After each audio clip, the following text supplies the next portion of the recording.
Hi everyone. Today we're going to review some key points about power, conflict, and coalitions in organizations.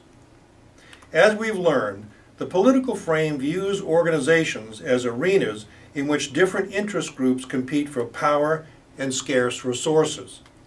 Laswell notes that politics is about the distribution of resources. In other words, who gets what, when, and how. Scholars agree that the competition for scarce resources, as well as enduring differences among individuals and groups with regard to needs, perspectives, and values, inevitably leads to conflict. Rather than being viewed as a weakness, Bowman and Deal suggest that conflict not only is a normal aspect of organizational life, but also may be used to solve real problems and energize the organization to pursue change. Although Cotter contends that too many managers are either naive or cynical about organizational politics, he believes that effective managers can mobilize people in accomplishing meaningful goals and avoid descending into mediocrity characterized by bureaucratic infighting, parochial politics, and power struggles. Bowman and Deal argue persuasively that understanding organizations as coalitions, recognizing managers' sources of power, accepting the inevitability of conflict, and embracing negotiations in decision-making processes may enable managers and leaders to accomplish important organizational goals. Let's look at the assumptions of the political frame and several examples. First, organizations are coalitions composed of various individuals and interest groups. The NASA Space Shuttle program was part of a complex coalition of contractors, Congress, the White House, the military, and the media. Second, there are enduring differences among individuals and groups with respect to their values, preferences, beliefs, information, and perceptions of reality. NASA's desire for funding competed with political interests to lower taxes. Astronauts' concern for safety were in conflict with the contractor's interest in meeting ambitious flight schedules. Third, most of the important decisions in organizations involve the allocation of resources. Who gets what, when, and how. NASA and Morton Thiokol struggled to balance the need to delay the launch of the Challenger mission and the need to maintain constituent support that would ensure continued federal funding for the program. Fourth, because of scarce resources and enduring differences, conflict is central to organizational dynamics and power is the most important resource. Managers relied on their authority to override the engineers' concerns and recommended the launch. Fifth, organizational goals and decisions emerge from bargaining and negotiations among key players in organizational coalitions. Thiokol engineers attempted to bring the booster joint problem to the attention of managers for months, and management didn't want to discuss the problem because of fears of potential loss of credibility and a lucrative contract. We have found that the assumptions of the political frame provide a useful summary to help explain why organizations are political. Now let's look at organizations as coalitions. Academics and corporate managers often assume that organizations should have clear goals and a hierarchy of authority. Syatt and March, however, argue that organizations are coalitions rather than pyramids. In addition, Bowman and Deal observe that organizational goals are multiple and sometimes conflicting because they reflect bargaining involving multiple players with divergent public and private interests such as NASA's Challenger program and Russia's Gazprom Corporation. More than 40 years ago, Syatt and March rejected the traditional economic view of a firm as a unitary top-down entity with a singular view of maximizing profits. Instead, they offered a realistic understanding of how decisions actually get made and how organizational goals are defined. Both emerge out of a process of bargaining and negotiating among coalition members. This is a central tenet of the political frame.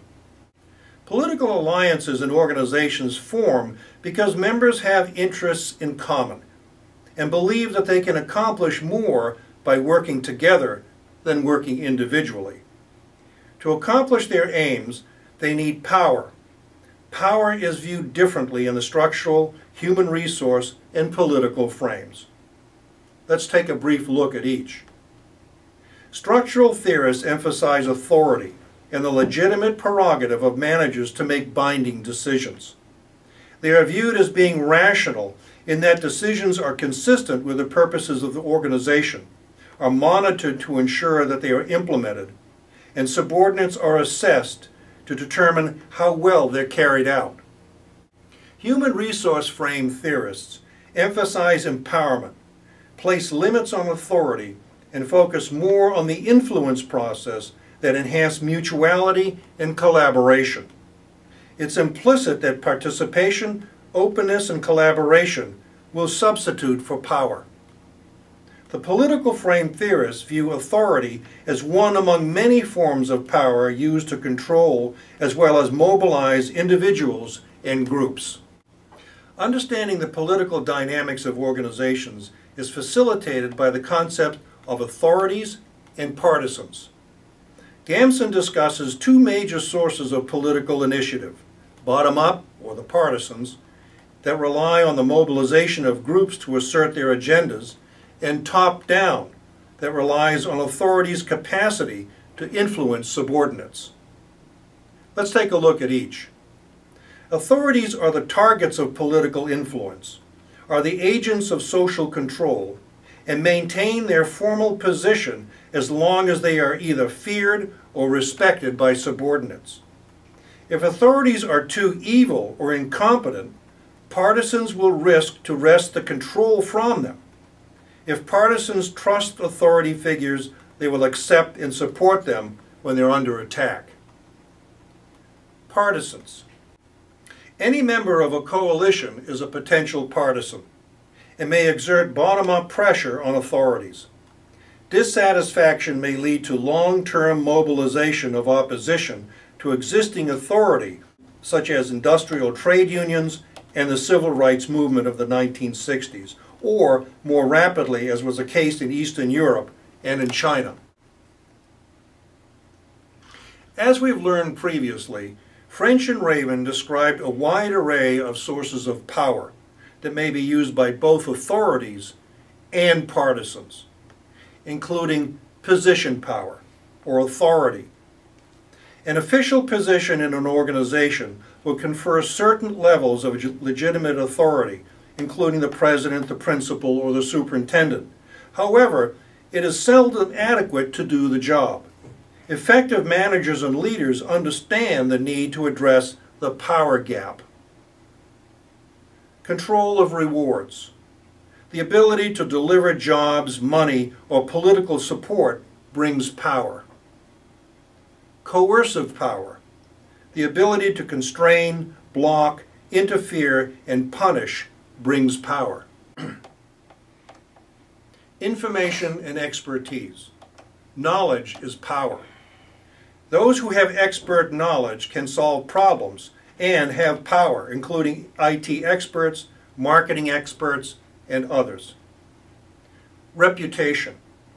Reputation builds on expertise, and influence flows to individuals with a track record of prior accomplishments.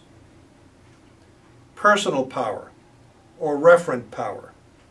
Individuals who are attractive, socially adept, or have charisma, energy, and vision have power because people respect them and want to be like them. Alliances and networks. Having the capacity to get things done by working with and through others, such as building and cultivating ties with friends and allies, brings power and is a highly desirable attribute of effective managers.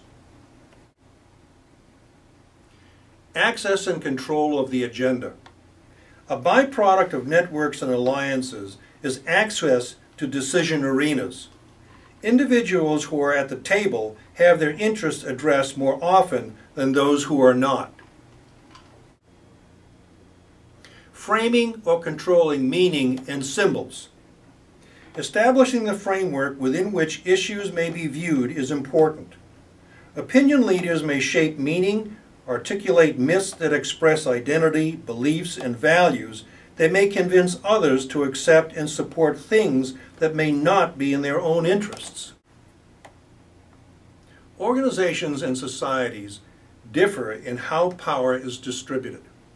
For example, in an overbounded system, power is highly concentrated and is characterized as having top-down control, and politics and conflict are tightly regulated, as was the case in Iraq under Saddam Hussein. When power is highly regulated, ethnic, political, philosophical, and religious differences are forced underground. In an unbounded system, power is diffuse and everything is loosely controlled. They are characterized as having weak authority and chaotic decision-making processes which encourage conflict and power struggles. An example of this is Iraq after the invasion and collapse of the old regime. Another example is when Glasnost took the lid off the Soviet Union. It resulted in an outpouring of debate and dissent that caused the collapse of the old order. Conflict is viewed differently in different frames. For example, in the structural frame, organizations are guided by goals and policies set at the top by managers and emphasize social control and norms of rationality. Conflict is viewed as a problem that interferes with the accomplishment of organizational purposes. A hierarchy of authority is employed to resolve conflict, and bosses tend to say, if there's a problem here, you're it. In the human resource frame, conflict is viewed as a mismatch between the needs of the people and the organization, and considerable importance is placed on leaders' capacity to manage interpersonal and group dynamics. Conflict is viewed as an organizational illness that must be healed. In the political frame, conflict is viewed as being a natural and inevitable condition that emerges from differences among individuals and groups. The political frame allows real issues to emerge and values confronting conflict directly. Conflict is not a problem or a sign that something's wrong. Suppressing real issues will cause them to appear in different forms and make them more difficult to identify and resolve. In sum, conflict shouldn't be suppressed or resolved, but rather managers need to develop strategies and tactics in how to work with it. As I noted previously, conflict is natural and inevitable. Conflict arises because individuals and groups compete for scarce resources. Individuals compete for jobs, money, titles, and prestige, and groups compete for resources and power, and interest groups vie for influence on policy decisions. In other words, conflict is a natural and inevitable byproduct of organizational life. The political frame places an emphasis on strategy and tactics in handling challenges to the status quo, as well as using conflict as a source of new ideas and innovation and social change. The political frame focuses on strategy and tactics.